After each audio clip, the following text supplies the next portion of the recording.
C'est aujourd'hui le premier samedi du mois. Avec joie, je me rends compte que nous sommes aussi nombreux que le premier samedi du mois précédent. Ça sera plus compliqué pour le mois suivant, parce que ce seront déjà les vacances, mais n'oubliez pas qu'il est permis de déplacer le samedi, quand il y a une raison proportionnée, le samedi, le premier samedi du mois, au dimanche suivant. Voilà. Donc, parce que je raconte toujours cette histoire, souvent vous avez des personnes qui viennent vous voir en disant « Mon père, j'étais au 5e samedi du mois, puis j'ai raté et elle me demande qu'est-ce qu'il faut faire. Je réponds il faut recommencer. Voilà, parce que le but que Notre-Dame nous donne pour le premier samedi du mois, c'est finalement de marquer chaque début de mois et de consacrer à son cœur immaculé le mois qui va suivre. Je vous rappelle qu'il y a la communion, la confession, 8 jours avant, 8 jours après, réciter le chapelet, faire une communion réparatrice, c'est-à-dire pour les outrages, pour ses propres péchés aussi, mais pour les outrages, les manques de respect vis-à-vis de la communion, et puis faire le quart d'heure de méditation sur un des mystères du rosaire que vous choisissez. Voilà, cette dévotion. Et je me disais que pour, peut-être pas le mois suivant, mais le mois d'après, eh bien on pourrait chacun être missionnaire et prendre la décision d'amener une personne supplémentaire. Comme ça, l'église sera encore plus pleine pour le premier samedi du mois. Et c'est une belle occasion de faire connaître cette dévotion de Notre-Dame de Fatima. Je ne résiste pas, parce qu'aujourd'hui c'est la fête de Sainte Thérèse, de l'Enfant Jésus, de vous donner finalement quelques éléments de méditation sur sa vocation. Ma vocation, c'est l'amour, dit Sainte Thérèse. Elle écrit une lettre à sœur Marie du Sacré-Cœur le 8 septembre 1896. Et Sainte Thérèse part de ce constat des difficultés qu'elle rencontre dans la prière de l'oraison. Voilà. Elle est carmélite. Elle consacre du temps, de nombreuses heures, à l'oraison, c'est-à-dire finalement ce cœur à cœur avec le Seigneur. Vous savez que prier finalement c'est parler à Dieu, prier c'est élever son âme vers le Seigneur, c'est peut-être tout simplement rester silencieux, mais c'est de garder finalement ce cœur à cœur avec le Seigneur. Et elle médite la première lettre de Saint Paul aux Corinthiens au chapitre 12 et 13, et vous le savez, c'est l'hymne à la charité. Et Sainte Thérèse est un petit peu déçue parce qu'elle constate que l'Église est composée de différents membres et que le constat qu'elle fait, c'est que tous ne peuvent être apôtres, prophètes et docteurs. Et nous avons chacun une vocation différente dans l'Église.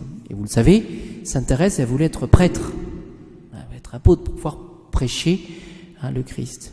Et de manière très concrète, elle dit « l'œil ne saurait être en même temps le doigt ou un autre membre ».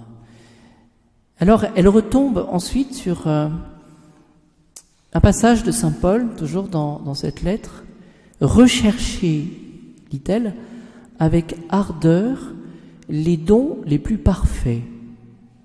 Mais je vais encore vous montrer une voie plus excellente. » Et la première conclusion à laquelle finalement elle arrive, c'est, en lisant Saint Paul, c'est que les dons les plus parfaits ne sont rien sans l'amour. C'est-à-dire finalement Sainte Thérèse va se rendre compte qu'il faut tout faire par amour. Et on va essayer de comprendre un petit peu ce qu'elle voulait dire par cela.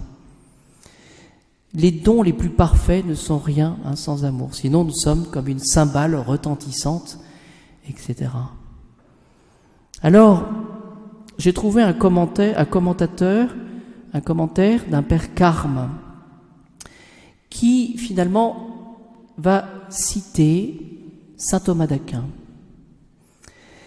et qui se pose la question, mais finalement, comment comprendre ce que c'est que l'amour? Ce père Carme cite tout d'abord saint Augustin. Pandus meum, amor meus. Mon poids, c'est l'amour. Saint Augustin. Et il va partir de ce constat finalement de la loi de gravité. C'est-à-dire que finalement un objet, quand on lance, il va finalement tomber, et toujours avec cette loi de gravité. Et Sainte Thérèse va se dire, mais finalement pour moi, quelle est la loi de gravité? Qu'est-ce qui va m'attirer? Qu'est-ce qui va faire? Eh bien, à la suite de Saint Augustin, elle va dire, ben voilà, il faut que dans chacune des actions que je vais faire, quelle qu'elle soit, eh bien, il faut que cette action, finalement, retombe sur l'amour. Il faut que ce soit comme une loi de gravité, vous voyez, que je fasse pas quelque chose de différent que de faire quelque chose par amour. Donc on a déjà un élément de réponse. Ensuite, ce père Carme cite saint Thomas d'Aquin. Aimer, dit-il, en général, c'est se complaire dans un bien quelconque. Voyez. C'est-à-dire que on va essayer d'analyser ce terme, se complaire. C'est-à-dire qu'on va finalement trouver ses délices.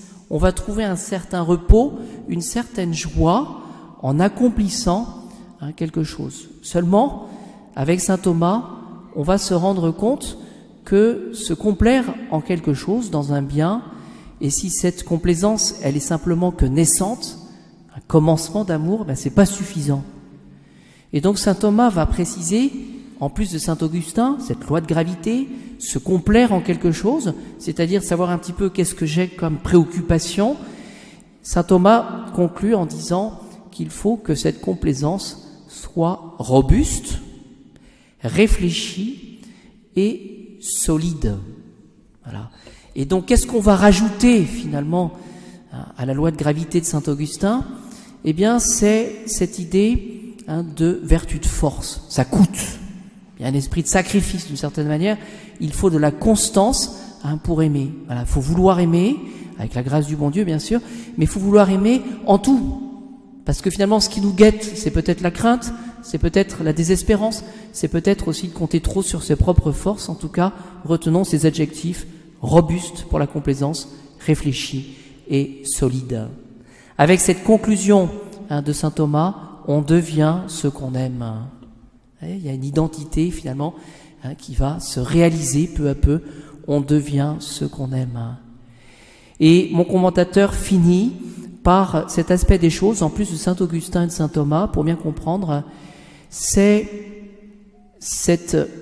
à partir de saint François de Sales, il va y introduire une notion de mouvement, d'écoulement, d'avancement vers le bien. C'est-à-dire que finalement, et ça sera une consolation pour sainte Thérèse, c'est que aimer, finalement, c'est évidemment se complaire dans un bien de manière robuste, selon la loi de gravité, mais en même temps, on a toute une vie pour cela. On a toute une vie, et c'est ce qu'il faut comprendre. C'est-à-dire que finalement, le Seigneur, ce qu'il nous demande, c'est que jour après jour, nous puissions, non pas tout seuls, mais avec la grâce du bon Dieu, grandir dans la charité. C'est-à-dire finalement se perfectionner dans cette recherche du bien. Et quand on réfléchit, c'est peut-être ce que le Seigneur nous demande.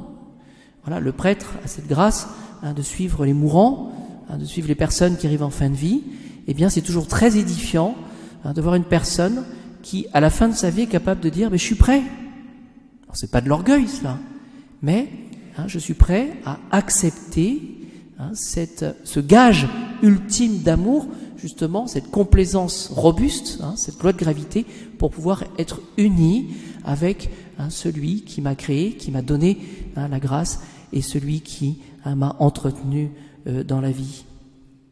Je conclus avec sainte Thérèse: la charité est la voie la plus excellente qui conduit sûrement à Dieu. Enfin, dit-elle, j'avais trouvé le repos.